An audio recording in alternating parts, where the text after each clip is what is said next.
Je cède maintenant la parole à Monsieur le député de Papineau. Monsieur le député. Oui, merci, Monsieur le Président. Il me fait plaisir de prendre la parole à l'occasion du débat sur l'adoption de principe du projet de loi numéro 28, instituant le nouveau Code de procédure, un sujet extrêmement palpitant. Permettez-moi de rajouter pour les juristes. Et ça me fait un peu retomber dans mes anciennes amours au niveau professionnel. Je pense que c'est important de le mentionner.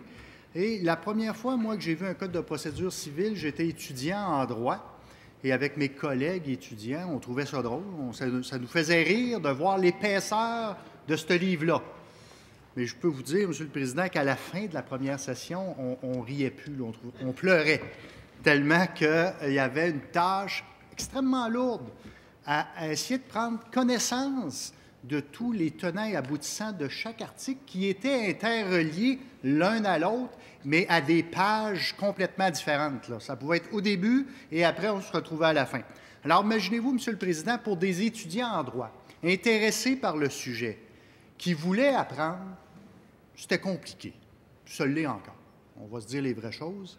Et pour le simple citoyen qui n'a pas vraiment ou qui a certaines notions de droit et qui désire se rendre justice, mais qui n'a peut-être pas les moyens de se payer un avocat, mais qui désire quand même, de son propre chef, débuter un de ses dossiers, c'est extrêmement compliqué.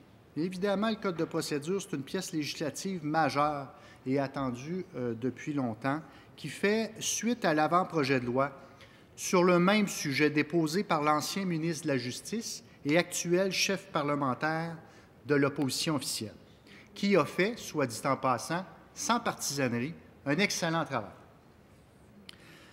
C'est dire qu'une grande partie du travail avait été préparée. C'est un travail de longue haleine qui date de plusieurs années.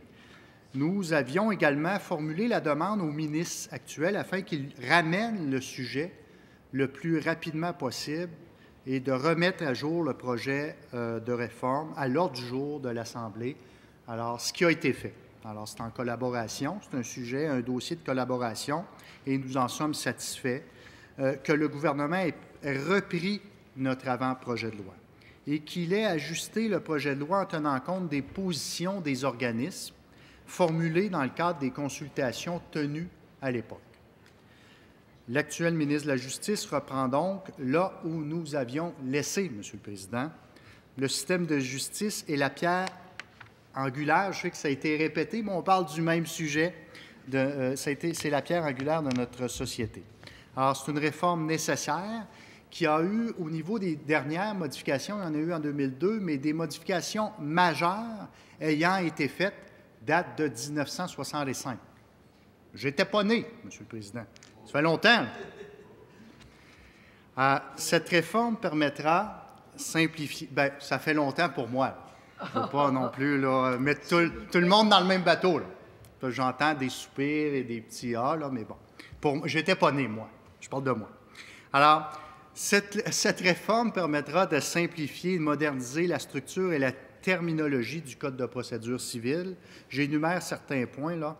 Affirmer les plus importants. Affirmer l'existence des modes privés et volontaires de prévention et des règlements des différends.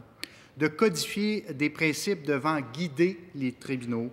De reconnaître qu'il entre dans la mission du tribunal non seulement de favoriser la conciliation des parties, mais aussi d'assurer la saine gestion des instances en accord avec les principes et objectifs de la procédure.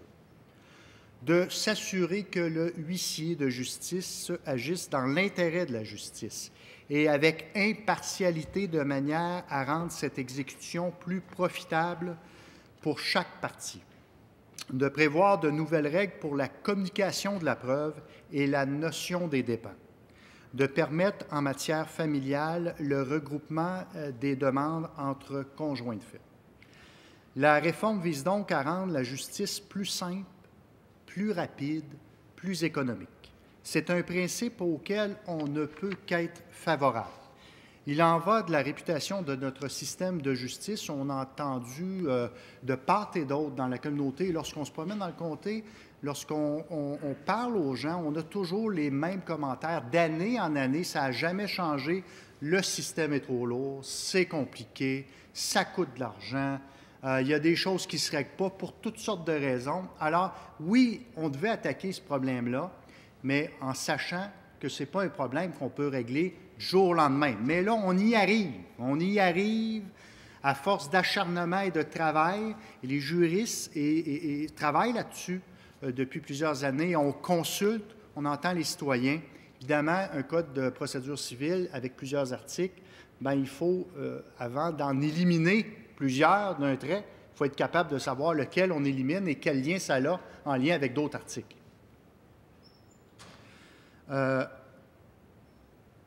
C'est donc d'abord et avant tout pour mes citoyens que j'appuie, et je suis certain que mes collègues le font exactement pour la même chose, que j'appuie le principe du projet de loi 28. Tout ce qui peut être fait pour alléger le système juridique, alors là, je serai très collaborateur et je suis certain que la majorité de mes collègues ici du côté de la Chambre vont être très collaborateurs pour alléger le système de justice que nous connaissons actuellement. Lorsque j'étais avocat, j'ai eu la chance de faire, entre autres, du droit familial.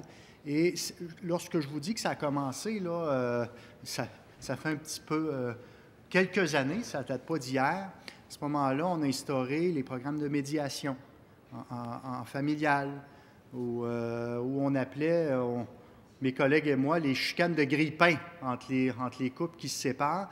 Bien, il y a eu tout le processus de médiation qui a été impliqué, où les gens avaient droit à 10 séances gratuites.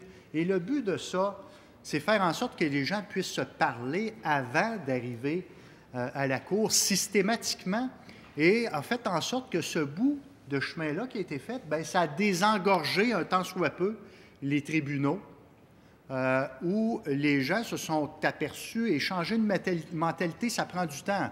Hein, les gens, avant, la mentalité, c'était on va régler ça à la cour, le juge va trancher, va trouver la bonne décision. Maintenant, c'est de changer la mentalité des gens, et ça a été ça en droit familial, de dire, écoutez, là, vous êtes bien mieux d'aller en médiation, d'essayer de vous entendre entre vous, d'essayer de trouver le meilleur chemin, parce que le meilleur chemin pour arriver à une entente, ceux qui le connaissent, c'est ceux qui sont impliqués dans le dossier, savent où il peut aller, avec une personne neutre qui est capable de délimiter ça. Bien, ils peuvent être gagnants sous une entente plutôt que perdants des deux côtés sous un jugement. Alors, ça a été un gain, et ça a permis de désengorger les tribunaux en droit familial. Et je pense qu'il y a une philosophie qui doit s'étendre à ça, et c'est ce que dégage de ce code de procédure-là, ce changement-là qu'on tente d'amener avec ce projet de loi-là, c'est de faire en sorte que cet esprit où on est capable de changer la mentalité des gens pour faire en sorte que le mot « entente », médiation, concertation, conciliation puisse être amené avant la première réflexion qui est de dire « le juge va régler ça ». Alors, je pense que les citoyens, là, si on se promène dans nos comtés, là, ils vont tous nous dire la même chose. Il y a une lourdeur judiciaire et administrative qui est affectée au système actuellement. Aidez-nous à trouver un meilleur moyen. Et ce moyen-là, bien, c'est qu'on puisse se parler l'un et l'autre pour qu'on puisse trouver la meilleure entente. Médiation, conciliation, adoucir aussi la lourdeur au niveau des interrogatoires préalables, je vais en parler plus tard, là, rapidement, et faire en sorte qu'on ne puisse plus utiliser le code de procédure pour acheter du temps, gagner du temps, dépenser des sous aussi inutilement en frais d'avocat en ayant la notion d'acheter du temps. Alors, quand on achète du temps, bien, ça coûte de l'argent. Hein? Le temps, c'est de l'argent. Alors, je comprends que plusieurs de mes collègues et moi avons écouté les commentaires et analysé les mémoires des différents groupes, des mémoires très importants qui nous ont apporté un éclairage complémentaire à notre lecture. Alors, je tiens à remercier particulièrement le Barreau du Québec qui a pris 3 heures pour venir expliquer son mémoire. Évidemment, il y a d'autres groupes qui se sont prêtés à l'exercice Je ne pourrai pas tous les énumérer ici aujourd'hui. Ça va prendre un peu trop de temps, mais je tiens quand même à les remercier de s'être présentés, d'avoir présenté des mémoires, des documents. Leurs commentaires sont précieux et pour le travail que nous aurons à accomplir là, lorsque nous ferons l'étude détaillée article par article. Je vous rappelle, Monsieur le Président, qu'il s'agit donc d'une pièce législative majeure qui concerne tous les Québécois. Nous souhaitons évidemment l'avoir bonifiée et adoptée le plus rapidement possible, avec le plus de sérieux possible. Ça touche tous les niveaux, dont, j'en ai pas parlé, là, mais les petites créances, là, c'est quand même important, qui vont faire en sorte que les gens vont pouvoir y aller avec des montants un peu plus élevés, avec moins de limites.